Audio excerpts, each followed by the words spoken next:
How cool is this? Some parts of boat life are expensive, other parts are free, and then you got those unforeseen costs. I've been trying to get him a pair of those sexy little swim shorts. Karl is open to sharing some numbers here. We're gonna share numbers as well, and hopefully this gives you an idea of what it's gonna cost coming in to the live aboard lifestyle. This is Joel. Together with Tony and Jared, he gave up everything to buy a sailboat and go on the adventure of a lifetime. But after a death-defying sail to Cuba, he found himself alone. Wish me luck on this adventure. When Michael finished school, I asked her to sail with me and she agreed. Together we explored the Bahamas, rescued a dismasted boat, sailed through a tropical storm, battled parasites and fiberglass for a year in the boatyard, adopted an orphan puppy, survived a hurricane, sailed across the Caribbean Sea, and fell madly in love. Bums on a Boat is about having the courage to go for it, to make mistakes and commit to a dream. Subscribe and join us each week as we improvise, adapt, and overcome. We're anchored on the southern end of Grenada in Woburn Bay, next to a special little place called Hog Island. What's the cost of cruising? That's kind of the number one question. Like, that how we much get. does it cost? A lot. It's kind of burning a hole, I think, in the back of the mind of anybody who wants to be out here doing this. You want to know, what's it take? What do I need to be prepared to spend? How much money do I need up front? How much money, like, month to month, or how? On a yearly basis, all of that good stuff. So in this episode, we're actually going to answer that question. We're living the cruiser's life here. For example, doing lifelines, spearfishing, Living the dream, going baby. to private beaches. That's the cruiser's life, and we're loving it Getting here. kicked off of private beaches. Getting in here for a celeb shot on Joel's fourth splice. Yeah. Joel's fourth ever splice. How cool is this? This week we completed a lifeline project where we replaced all of our old lifelines with Dyneema. The total cost of the project was about $500. We didn't need to pay for the net because an awesome viewer of ours, Bruce Perry, had already gifted that to us. We were just waiting for the opportunity to find some Dyneema to get this project started.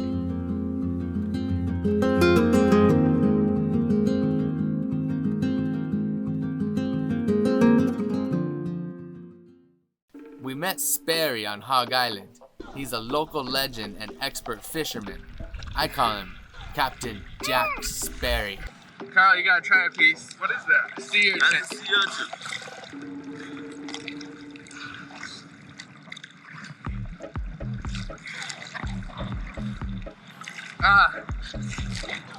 Salty.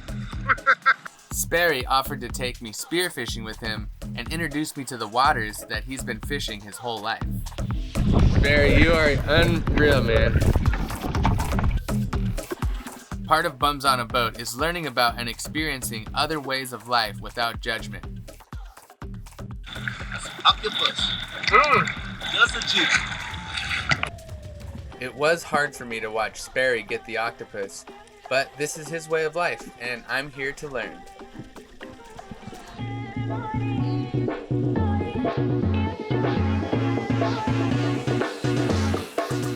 There was no communication or expectation of price, but between Joel and Karl, they pooled together 100 EC, which is about $35 US. And Sperry surprised us by sending them home with part of his catch. So you pull that, what is that? The bread, lambi bread. This is the penis here? No. Lambi bread?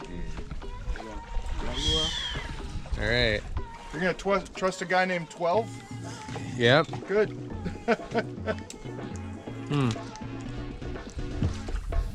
Kind of look like the vase.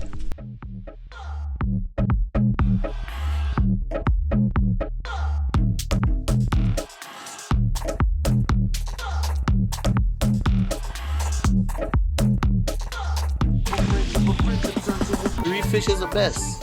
You know, we Way better than mahi or tuna. way better than mahi You and think stuff that's like just that. in Grenada or everywhere? Well, Grenada, because Grenada, for you sure. see, okay, for instance, barracuda. When you go up the islands, most of them will say the barracuda have copper. the big ones. They will only want the small one. But I have never heard, since I growing up, never heard anybody say they get a big barracuda in Grenada The ciguatera. with that in it, you know? Ciguatera. Yeah. You're not worried about it. Yeah, we don't worry about it. We Yeah. eat it, you know? All the reef fish. You're not worried about any reef fish, you know? ciguatera. We don't worry about that. I have never heard a Grenadian who love this, you know? For instance, woman, this is reef fish, grow up on it. You understand? I know a lot of your viewers will see this, but when you're in Grenada, man, come on Hog Island, come and check the boys, local food, no mahi and stuff like that. Lambi, kongs, lobster, reef fish, kakabawi, you know, different reef fish. Yeah, man, come enjoy your vibes, man. You want to try them? Them is nice, man. So you just fry it up and... Wow, man. Good. Thank you so much. I appreciate No it. problem, man. No Yeah. problem.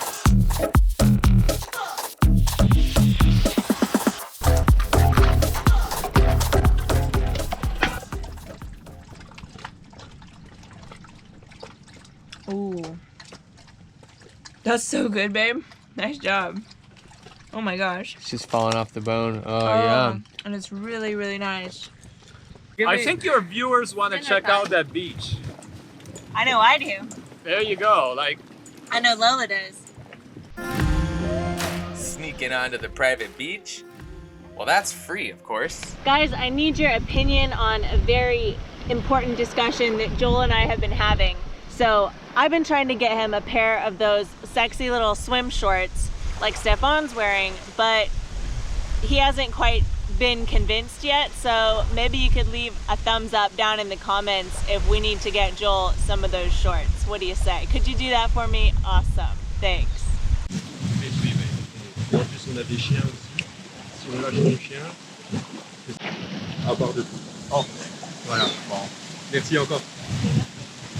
we can stay a little longer and it's private for next time, so we know. Okay. And I'm like, well, you know. Disturbing anybody? Are we disturbing anybody? And it's like, yeah, my bosses. I'm like, oh, so it's your bosses that sent it. Like, We took our dinghy to the next bay over, where we'll introduce you to our friend Karl and talk about the cost of boat life. And we'll find out how it compares, living on a 58-foot catamaran versus our 33-foot monohull.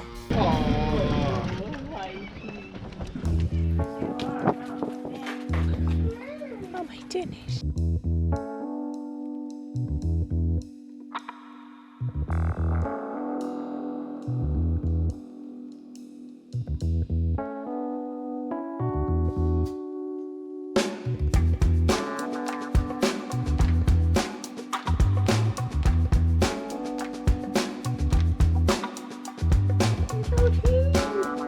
YouTube, meet Karl. Hi, YouTube.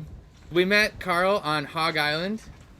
Karl came up to us and he was like, dude, your dog looks just like my dog. And it was like an instant bromance. Is that pretty much how it happened? Bromance, sure. Let's go with that. Absolutely. Karl is open to sharing some numbers here. We're going to share numbers as well, and hopefully this gives you an idea of what it's going to cost coming in to the live aboard lifestyle. Now be aware there's a range. There's a range. And so the cool thing about having Karl here is we feel that we represent the opposite ends of the spectrum, more or less. We're pretty far on each end of the spectrum. Let's start with the cost. Sure, go. So, okay, going into it, my brother, my friend, and I, we saved $30,000 US. That was it. We're like, boom, we're gonna look for a boat for $20,000. That was our goal. We bought our boat for $10,000. It took another $10,000 to work it up, so that's $20,000 US is what we're invested in right up front. And the rest is history. That's our upfront cost. All there. right. Well, I wasn't planning on being on board a boat initially. I lost my job because of COVID. I was laid off. I had saved quite a bit of money in order to retire, and I always wanted to retire on a boat. So I had 1.7 million saved. My budget for the boat, including refit, was about $1 million, and I wanted to have $700,000 left over to cruise until my pension kicks in when I'm 60. So that's where I kind of started. We found this boat in Germany in October 2020 for 600,000 euros, which at the time was about $700,000. So that left me about 250 after there were some taxes involved. So that left me about 250,000 for a refit, which we did in Greece in December 2020 through June of 2021. And 250,000. So that's the next thing is you got to refit the boat generally. Yes. So our refit was kind of half done. We just did a few things that we thought needed to be done and we took off. And Yeah. Michael and I have been refitting as we go. Whereas Karl just did it all up front. You had We did it all 9 at once. contractors. We had 9 contractors. Just rigging. do it all right now. Rigging, 9 contractors. Let me see if I can get this right. We had rigging, sails, upholstery, woodworking, countertops, electrical, mechanical, AC, and bottom paint and side paint. So 9 contractors, and we did it all in 6 months. It's this very different way of going about it, you guys. So you're gonna fall somewhere in here. It's and this is his retirement plan. Whereas for us, it was just an adventure without any idea of where it would lead, without thinking about tomorrow. So hopefully you guys know. Look, the way Karl is doing it, he's thinking about tomorrow, where we are beginning to, but we've kind of already set off this whiplash, from just going in there without really worrying about how it's going to play out. And neither one's better. You I mean, look at so? No, of course not. Look at what you're doing at your age. I was nowhere close to doing this at your age. So you're out here now doing this, and I had to wait till I was in my 50s. And that's a cost. That's a cost. There you go. So who can say which one's better? Well, I would have loved to have been out here when I was your age. It's hard to say. I'd be getting in a lot more trouble. And people say that a lot, and they tell me, "Hey, man, I would love to do that when I'm your age." But Yeah. there's a reason why most of you don't, because it's kind of stupid. Honestly, look, and I'm okay to say that because look, I'm living a life that's just more like. It's more about the adventure and this mindset than it is about sailing for me. It's more about an adventurous lifestyle. Yeah, I don't actually like sailing all that much.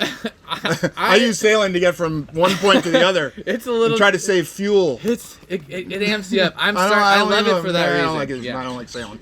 I love it for that reason. But okay, so the refit cost. We spent $10,000 to refit our boat and took off. But we'd like to say that the boat wasn't really ready to go. We got this far, but we've had to do work as we go.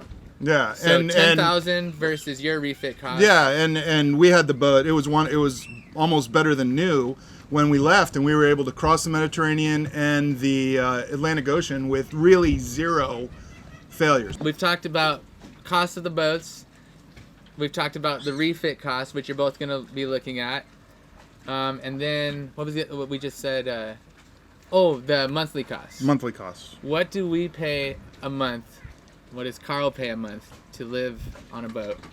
And we've averaged out over a year, right, Michael? Mm-hmm. And we've included the cost of flying back to visit our family. We're just telling you our entire cost of living. And a big part of our cost is leaving the boat, getting on an airplane, going back to the United States, and having a higher cost of living. And that is something that's totally worth it for Michael and I. So we do it, and that averages our monthly cost out to $1,500. And that's including sometimes we stay in the boatyard, and then the costs go way up, and sometimes we're not, which right now, so the cost is low. But it's very hard to average, like when you're in a boatyard or something, the costs are high. Yeah. Right now, they're pretty low for us. So $1,500 a month is about what we pay to be out here. Yeah. And for us, with insurance, fuel, which is actually less than we anticipated, we still have fuel from November. Thank goodness at this fuel cost. So fuel is actually less. Insurance is about the same. We also have a crew member that is with us, and so you pay a full-time crew member. Yeah, we pay a full-time crew member, but she's more like family. Mm-hmm. We met her in Dubai. She's an amazing woman, and she's really more like family. So, and we love sharing this adventure with her. So she's a cost. Marina costs, electric costs. Then we have scheduled and unscheduled maintenance costs, and with all that, it comes out to about somewhere between $4,700 and $5,200 a month for us. And that's not including when you. That's not including flights. Yeah, he has a budget where he puts flights and leaving the boat. That's other costs. Michael and I included our full life costs in our so our number would be a lot lower if we didn't just for boat life living. Yeah. But to us, that was a part of live aboard costs because leaving the boat is something you're gonna have to do sometimes. Not everyone, but for us, you gotta leave the boat sometimes. Yeah. And for us, it averaged out. I mean, food has been more expensive, but fuel and dockage has actually been less expensive, and unscheduled maintenance because the refit went so well. So we're about where we thought. Some things are higher, some things are lower. Let's talk about like our favorite part of cruising versus our least favorite. Yeah. What do you think? Well, I think my favorite part of cruising is the constant challenges. It's something that I didn't think I wanted in life. When I left to buy the boat, I thought I wanted to drink champagne all day and be a bum and just live and be a bum. Yeah, and not work. The idea of working all the time, it just didn't seem like a great idea, right? Yeah. So, but really quickly in boat life, I realized that's not what this is. And you're either gonna start working your ass off on the boat and on YouTube and everything, or this isn't gonna work. You can't just live out here. So it's been a few years of learning that, and it's like at first I hated the fact that the boat constantly needs work. You have to always be on like everything, or it'll fall apart. You'll be in bad situations. So it's like it constantly demands you. Like today, you had to like get in the water. You had to scrape the boat. You didn't want to do it. 2 hours ago, I was covered in friggin' bugs. I was underneath the boat, covered in bugs. I couldn't see anything. Scrubbing the bottom of this boat.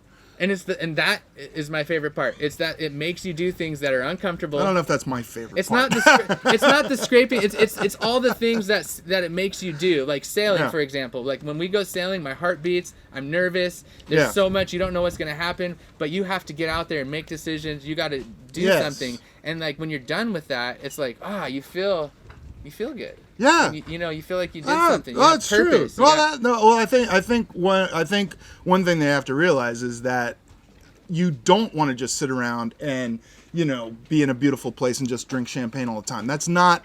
You can only do that for so long before you're gonna get bored. Have you ever done that? Maybe a little bit at a time. Yeah, and but you get bored. Yeah, I mean, we've done it where we've been at the exact place we wanted to be. We were able to stay for as long as we wanted. We stayed there for maybe 12 days and really did not much. We named all the sea turtles around and made sure that we climbed every place that we could climb. And that was great for a while, but man, you get bored and you need a challenge. And you need your mind to keep active. So, and as long as you're leaving the dock, your mind's going to be active because you got to look at weather, you got to think about, maintenance stuff, you got to make sure you're provisioned correctly, where are you going to go, how long is it going to take? I mean, there's things that, and then what's cool is when you actually get there. Now you can celebrate something meaningful. Yeah, it's not just sitting around. It's like every day you kind of like the boat work. Oh, I don't want to get down there and scrape. You go down there, you scrape. Yeah. You come up, you're like, I deserve a drink. Celebrate. I deserve to do something. And you have an opportunity to do that every day in boat life. So that's my favorite part. Is that it kind of it taught me this lesson. That working is good. It gives you purpose. Yes. The autonomy and being your own captain. Yes. I agree. And that was something Karl said we can both relate in that way. That we're both have. That's not money or boat dependent. That is one thing that I think this lifestyle is what's so attractive about it. Is that you get to be your own captain. And it constantly challenges you. And especially if you're going to do this for retirement, it keeps your mind active. Mm-hmm. Totally.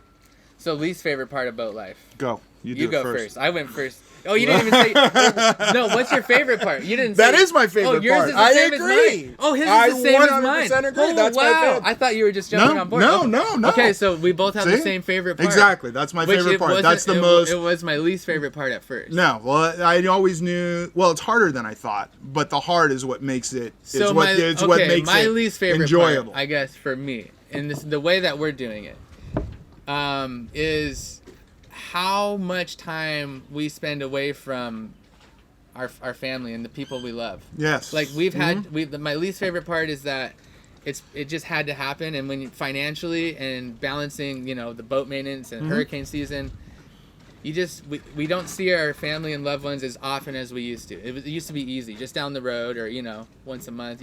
I agree. That's my least favorite part too. Are you serious? I'm dead You're just serious. saying No, this. I'm not. Come Why would I on, do no that? It's true. way. No, I'm true. One of the main reasons we got a boat this big is so that we could host our family and friends on the boat. I mean, we wanted to be a vacation destination for our family and friends so they would come visit. But And this boat's too big for me, my wife, and Rhoda. That's not why we got it. It's too big. It's too much of a hassle. Yeah, but But worth the it. reason we got it was for our friends and family to come down and feel like, you know, they could be on vacation and not have to worry about much. So and not have to struggle. He wants Yes. landlubbers to come on his boat and feel comfortable. Yes. See, that was a list item, an item on their list that made the cost go way up. Yes. And that's being thoughtful and you know, knowing what's important to you in life. They're a little older than we were when we went for it. Just a little bit older. You might have had a little more knowledge in there, you know, going into it. Yeah. We were just going for it. But here, there you go. We have the same favorite and least favorite things about cruising. I think if you did a poll of all these boats out here, I think they would come up with very close to the same favorite and not favorite things. We're working as we go.